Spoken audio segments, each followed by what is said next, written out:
Hello, traders. FX Pip Collector here. Today is Thursday, April 23rd, and this is my morning market breakdown for the US dollar pairs, and we also look at gold and a couple of the yen pairs.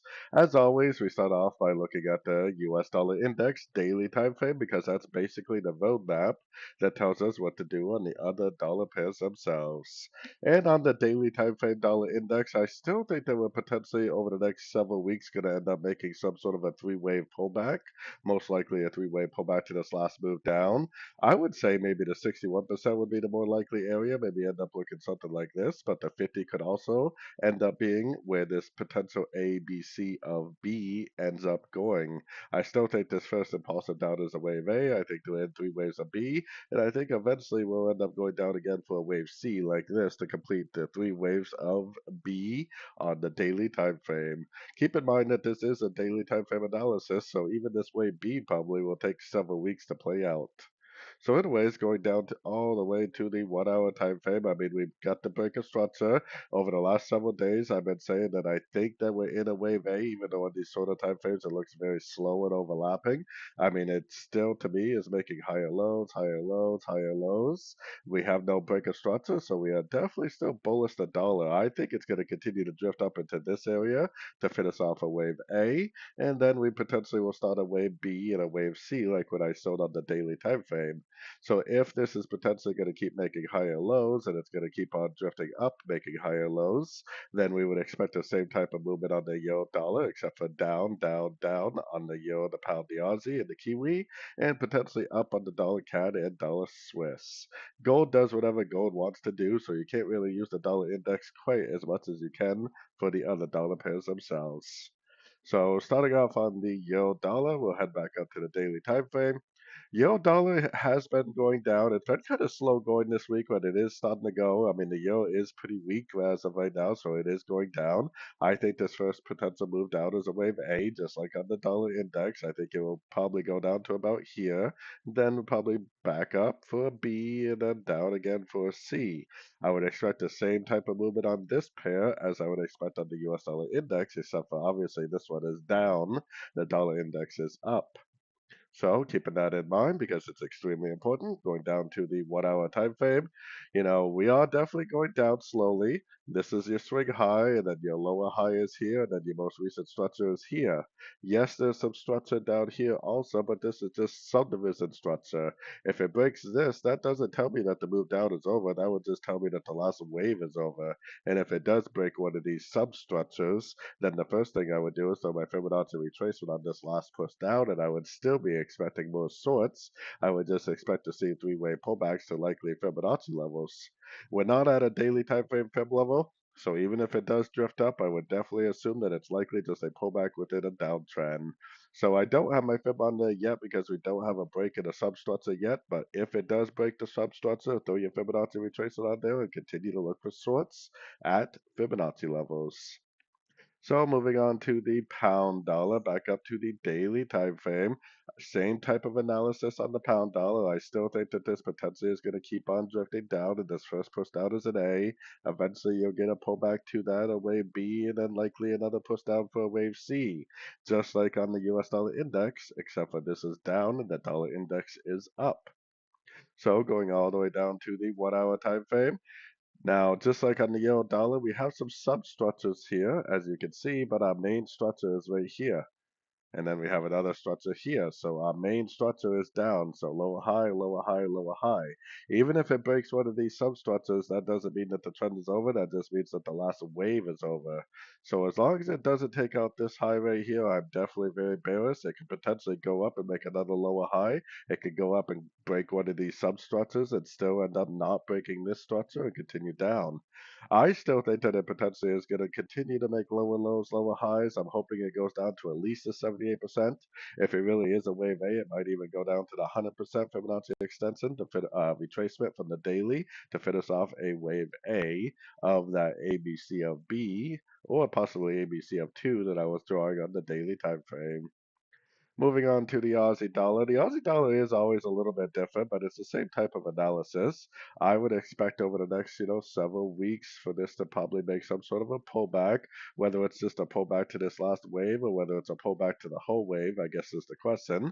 As of right now, we just have our fib retracement from here to here because it could just be a pullback to the last wave, meaning that it could just go down to like the 78 or the 68% and then end up continuing the uptrend from there.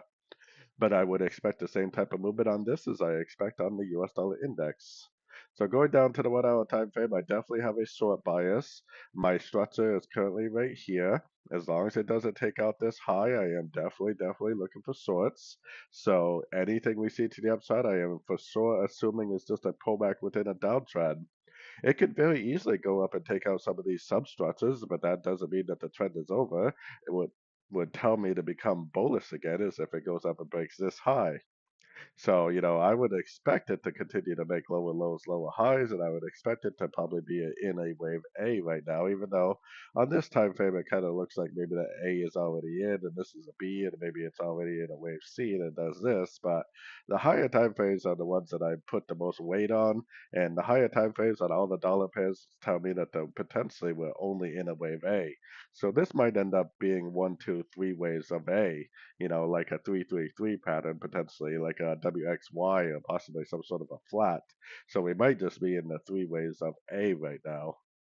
So anyways, keeping it all this into consideration, going back to the US dollar CAD, back up to the daily time frame, US dollar CAD is still down. I mean, this thing never did break to the upside, as you can see. It is definitely still in a downtrend. I mean, it never engulfed to the upside. It never broke structure to the upside. It never made it engulf and move to the upside. The trend is definitely still down on this one. Maybe it needs to make a little wave five. Maybe this is a wave four and it needs to go down again for a wave five. But all I know is that the trend is down. And because the trend is down, we are still looking for shorts, right? We got our Fibonacci retracement from here to here. We're looking for nice Fibonacci bounces. We got a nice little 61% Fib bounce. If it breaks and holds below this structure, then I would say that probably is heading all the way back down to make new lows on the 1 hour time frame. Maybe retesting the higher time frame low. Retesting this Fibonacci level also.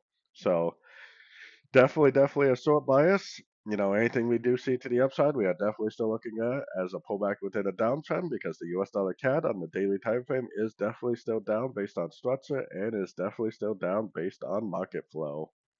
So moving on to the US dollar Swiss, back up to the daily. Dollar Swiss did break structure, but it hasn't really held above structure too well, but it did break. So more than likely, this is a 1, 2, 3, 4, 5 pattern. Probably this is an A, B, C pattern forming on the daily time frame. And maybe it's a wave two, since this possibly right here is the end of a correction. So this could be a wave one, a wave two, and then eventually down for a wave three. But it seems to me like we're in a wave A right now of two, potentially.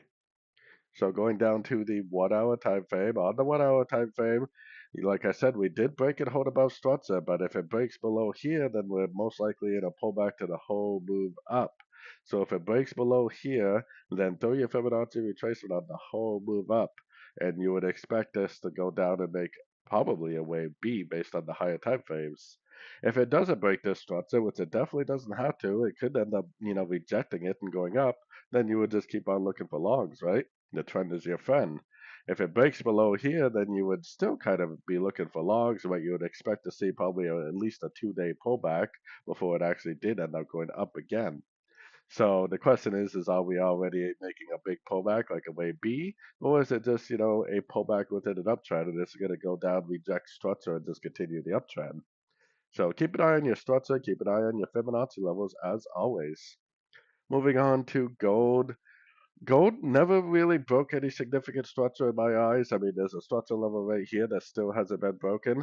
I still think that maybe there's a chance this does go up and do like I've been saying, which is make a wave A. Gold has been very sideways this week, probably because of all the, 1 minute there's peace in Iran, the next minute there's not. So that really highly affects gold. Going down to the 1 hour time frame, yesterday I was saying that I would like to see this make more of a three-way pullback, and that's exactly what it did. It looks like we potentially already got a 78% fib bounce. Technically, we should be looking for shorts right now because there's no break to the upside, but there's a chance that this starts a new uptrend because we are bullish on the higher time frame based on structure. So there is definitely a pretty good chance that this is going to go up and that this could be some sort of just a pullback. Like I've been saying, if it's going to continue to make three-way pullbacks like it has been, it might end up just making another three-way pullback like this, another ABC, and then later on continuing down because, like I've been showing, the gold market has been making nothing but three waves up, three waves down, three waves up, three waves down. It might now be making another three-way pattern of like a big WXYXZ or possibly some sort of a triangle, like an ABCDE triangle. Either way, it looks like possibly we are going up for a wave C or a wave 3 right now. So anyways, keeping all that in mind, let's switch over to the yen pairs on the US dollar yen that is. I still think the dollar yen needs to go up to about this 161 to 160.8 area to finish off its uptrend, and the market flow is definitely back up. We got our Fibonacci extension on here for areas of resistance. We are at the 100%, but I don't really think it's going to do anything there besides maybe find a little resistance, which it potentially already did over here, as you can see. Yesterday, I had my Fibonacci retracement up from here to here, and I said if it bounces, then go long. If you've been watching my videos, hopefully you've been going long because higher low, higher low, higher low, higher low, higher low. Our current structure is right here. If it breaks below there, then it will invalidate the idea of this being a wave 3. If it doesn't break below there, then anything we see to the downside is likely just a pullback within an uptrend. If it's a wave 3, then it will just continue to make higher lows and it will continue to trend up towards that 160.8 to 161 area. So everything is definitely going as planned on this one. If you've been following along with my videos, hopefully you've been catching some of these nice long opportunities. Moving on to the euro yen. Technically, the euro yen is down. The euro yen did engulf to the downside. Most of this is because of the weak euro too, because many of the other yen pairs are still up. But if this is the end of a wave B right here, then it's going to potentially start a brand new downtrend like this. If it's not the end of a wave B, then it might just end up going to like the 38 or the 50% and then continuing back up. So either way, we are bearish right now while we learn and earn whether this is a pullback within an uptrend or whether it's a new impulsive move to the downside. So going down to the 1 hour time frame, we put our Fibonacci retracer from here to here. We got a nice little fib bounce already this morning, but this move up is pretty impulsive. Whether or not it continues down from here or not, I guess is the question. Obviously it would make more of a clear pattern if it did a three-way pullback like that. But the momentum is down right now, and we definitely got a pretty good rejection candle at the 50%. It possibly could end up starting down from here because the trend is down. Obviously, this first push down is either an A or a 1. This big push up right here is either a B or a 2. And we're either in a wave 3 or a wave C right now. If it's a wave C, then at some point it could break back up to the upside. If it's a wave 3, then it will likely make lower highs, lower highs, lower highs, and just keep on trending down. So obviously we're in a wave 3 or a wave C to the downside, and we need to hopefully look for shorts while we learn and earn whether it's a wave 3 or whether it's a wave C. Moving on to the pound yen. The pound yen is technically still up. The question is it going to make a lower high, and then turn down, or is it going to go up and grab liquidity? I think that potentially this is a 1, 2, 3, 4, 5. I think we're potentially going to go up to the 38% Fibonacci extension, right around the 116, maybe 116.1 area to finish off this 5 waves up. So for now, we are definitely still bullish the pound yen. The pound is a little bit on the strong side, which is why this keeps going up, I think. Now, we've had our Fibonacci retracement on this whole move down, and I've been saying if it breaks structure to the downside at a fib level, then stop looking for longs, but did it ever do that? Higher low, higher low, higher low, higher low, higher low. Right here, it tried to break structure, but rejected it. Higher low. And if it goes up and makes a new higher high, then we can move our structure up to here and just keep on following the higher lows all the way up and just keep on looking for longs on every single pullback. I mean, if you went along here, here, someplace in there, here, here, here, you definitely been doing pretty well, and I would definitely continue to look for longs unless you get a break of the higher low series, which we obviously do not have yet. So anyways, don't forget to like and subscribe. Don't forget to check out my website, fxpipcollector.com, if you want to check out a great community on Discord and follow along with all my trades. And as always, thank you for watching and happy trading.